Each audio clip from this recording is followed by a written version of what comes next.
Numa empresa como o Google, que é simplesmente obcecada por dados, como é que se prova o valor de uma coisa tão humana quanto a gestão? Pois é, vamos mergulhar em como a cultura superanalítica do Google encarou essa pergunta de frente e, olha, chegou numa resposta bem surpreendente. Para a gente entender essa jornada, a gente precisa primeiro entender a mentalidade da época. Lá no comecinho do Google, muitos engenheiros, a galera que literalmente construiu a empresa, viam os gerentes exatamente assim, como um obstáculo. Eles acreditavam que o trabalho de verdade era programar, era criar, e que a gestão era só burocracia. E essa crença era tão forte que, em 2002, os fundadores Larry Page e Sergey Brin resolveram fazer um experimento bem radical. Eles simplesmente eliminaram a camada de gerentes de engenharia. O sonho era criar uma espécie de utopia de desenvolvedores, todo mundo autônomo, sem barreiras. Só que essa utopia não durou muito. Na verdade, em questão de meses, a estrutura toda desmoronou. E isso nos leva a uma pergunta fundamental. O que deu tão errado e tão rápido? A falha desse experimento de 2002 acabou revelando o que as pessoas realmente precisavam, mesmo que elas ainda não soubessem disso. O resultado foi o caos. De repente, os próprios fundadores estavam tendo que responder perguntas sobre relatório de despesas e resolver briguinha entre colegas. Ficou óbvio que os gerentes tinham sim papéis vitais. A solução do Google foi bem interessante. Eles trouxeram os gerentes de volta, mas com uma estrutura que impedia o microgerenciamento. A ideia era a seguinte: se um gerente tem 30 pessoas se reportando a ele, ele é forçado a focar no que realmente importa, que é criar um ambiente bom para o time ter sucesso. Mas, para convencer uma cultura de engenheiros céticos, só a intuição não ia bastar. O Google precisava de dados. E foi aí que começou uma verdadeira caçada analítica para provar ou talvez refutar o valor da gestão. Essa busca virou o famoso Projeto Oxygen. Lançado em 2009, o objetivo era muito claro: usar o próprio poder de análise do Google para resolver um problema de pessoas. O nome já dá uma dica da missão, né? Descobrir se os gerentes eram essenciais para a vida na empresa, como o oxigênio. E o mais interessante é a abordagem que eles usaram. A equipe do projeto começou com a hipótese que os engenheiros adorariam ouvir, a de que gerentes, na verdade, não importam.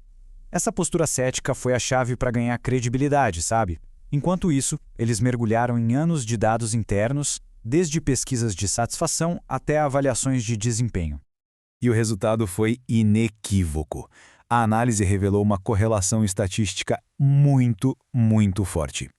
Equipes com gerentes bem avaliados não eram só mais felizes, elas também ficavam na empresa por mais tempo. Os dados provaram, sim, gerentes importavam, e muito. Certo? Então, se os gerentes importam, o ponto crucial passa a ser outro. O que exatamente os bons gerentes fazem que os torna diferentes? O Google usou seus dados para responder isso também. A pergunta agora era bem específica. O que caracterizava um ótimo gerente dentro da cultura única do Google? Depois de analisar milhares de comentários, a equipe chegou a 8 comportamentos principais. Vamos lá. Ser um bom coach, empoderar a equipe sem microgerenciar, criar um ambiente inclusivo, ser produtivo e focado em resultado, ser um bom comunicador, apoiar o desenvolvimento da carreira, ter uma visão clara para a equipe e, por fim, ter as habilidades técnicas para poder aconselhar o time. O poder dessa lista estava na origem dela. Ela veio dos próprios dados do Google, feita por Googlers para Googlers. E essa citação aqui, olha, ela ilustra perfeitamente a nuance por trás dos dados. A aversão ao microgerenciamento era sobre o como fazer o trabalho técnico. Mas, quando o assunto era crescimento profissional, promoções, novas oportunidades, aí os mesmos engenheiros queriam orientação e apoio bem de perto. Ok? Identificar os comportamentos foi só o primeiro passo. O verdadeiro desafio era transformar essa lista numa mudança real e mensurável na empresa inteira. Para fazer isso, o Google implementou um sistema de 4 partes. Primeiro, eles criaram pesquisas de feedback baseadas naqueles 8 comportamentos. Depois, entregavam relatórios confidenciais para os gerentes. Em seguida, ofereciam treinamentos práticos para desenvolver essas habilidades e, por fim, recompensavam quem se destacava. E aqui está o pulo do gato. Para esse sistema todo funcionar, o feedback tinha que ser honesto, certo? Ao separar essas pesquisas das avaliações formais de desempenho, o Google garantiu que elas fossem vistas como uma ferramenta de ajuda, de crescimento, e não como uma arma para punir alguém. Tá, então depois de toda essa análise e implementação, Qual foi o resultado? A resposta, mais uma vez, está nos dados. Os números falam por si. Em apenas 2 anos, a nota média de favorabilidade dos gerentes em toda a empresa pulou de 83% para 88%. Isso representa uma melhora estatística gigantesca, mostrando que os gerentes estavam de fato melhorando naqueles comportamentos que foram identificados. A história do VP Sebastião Marrotti é um exemplo perfeito disso. Ele veio de outra cultura corporativa e a primeira nota dele foi um choque, só 46%. Mas, em vez de ignorar o feedback, ele usou. Ele mudou o foco, que antes era só bater meta de vendas, e passou a se concentrar em comunicação e estratégia. E o resultado? As notas dele dispararam para 86%. Isso mostra o poder de transformação que o programa tinha.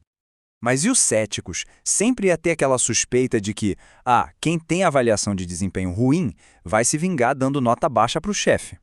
O Google foi investigar isso, e a análise de dados mostrou que a avaliação de desempenho de uma pessoa tinha um impacto quase nulo na nota que ela dava ao gerente, menos de 1%. Isso provou que o feedback era genuíno, focado nos comportamentos do gestor e não algum tipo de retaliação. No fim das contas, o projeto Oxygen provou que gerentes importam sim, e definiu o que eles precisam fazer para serem bons. Essa jornada do Google, saindo do ceticismo, passando pelos dados e chegando no desenvolvimento, transformou a cultura da empresa. E isso nos deixa com uma pergunta para o futuro. Qual é o próximo nível? O que separa um gerente bom de um que é verdadeiramente excepcional?